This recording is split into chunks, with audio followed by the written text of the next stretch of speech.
What politicians, 4-year-olds have in common, published August 1st, 2016 at 9:55 a.m.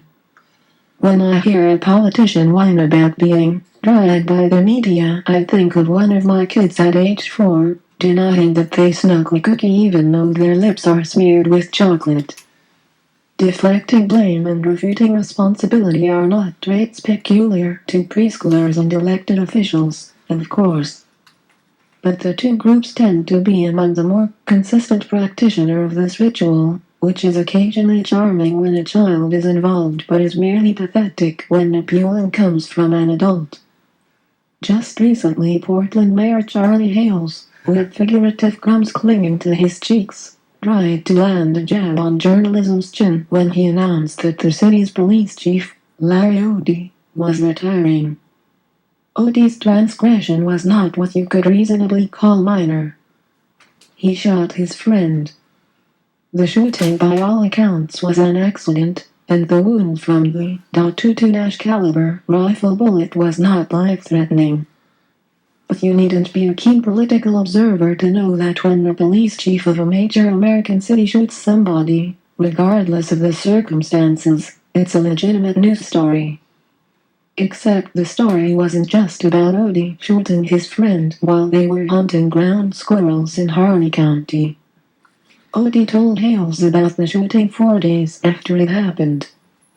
But neither official disclosed the situation publicly. In fact, the public didn't learn about the incident until a month later, and then only because somebody tipped off a journalist. The stories that have followed are not, despite Hales' misguided slur on the media, a trial. They're public service. Unless, of course, you believe that the Portlanders who paid Odea's $197,000 annual salary don't need to know that the man who ran their police bureau might have been hunting while he was drinking alcohol, as a police report from the Harney County Sheriff's Office says, and that he accidentally shot his friend. Or that Odea, again, according to a Harney County Sheriff's deputy, initially said that his friend apparently had accidentally shot himself with a pistol he was carrying in a holster. Hales wasn't satisfied with leveling a predictable accusation against reporters, though. He also indulged in another of the politician's favorite, and equally inane, rhetorical schemes. He portrayed Odea as a beleaguered public servant whose capitulation to a media frenzy was an act of selflessness. Chief Odea recognized the strain on the bureau and the need to move forward, Hales said. Left unsaid is that Odea ought to have recognized that trying to hide from the public that he accidentally shot his friend was likely to put a far greater strain on his bureau than simply admitting his mistake immediately. I don't live in Portland, nor pay taxes there, so it's nothing to me what Odea did, or didn't, do.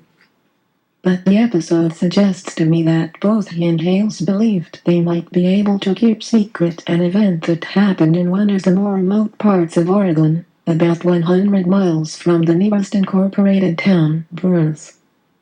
I can't decide whether this apparent presumption on their part is more arrogant or naive. Either way, they were wrong. More to the point, they, and in particular Odea, are responsible for the turmoil and confusion that Hales cited. The Odea case, and Hales' comments, reminds me of another recent, and even more prominent, Oregon scandal, the February 2015 resignation of Governor John Kitzhaber. Hales and Kitzhaber might well have plundered the same political handbook. Kitzhaber, in announcing his resignation after media reports revealed that his fiancée, Sylvia Hayes, had profited from her position and used her influence to get state jobs for her friends, railed about how he had been charged, tried, convicted and sentenced by the media with no due process.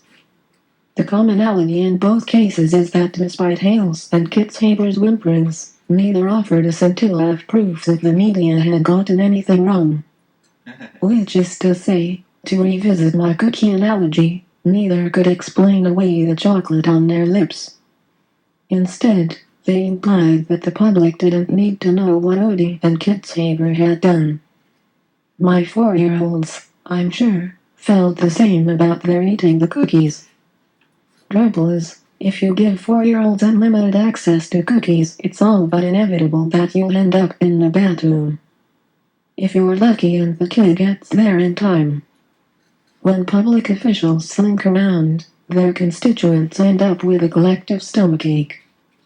Hales, Kitzhaber and their ilk seem to think they need more cookies.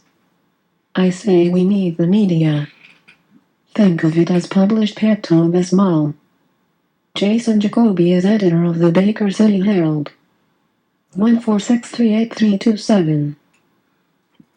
That was tweeted up by Durkez and City Hall Watch. Brad Schmidt. Pretty nice. They're saying, oh, Mayor Hales is making friends in faraway places.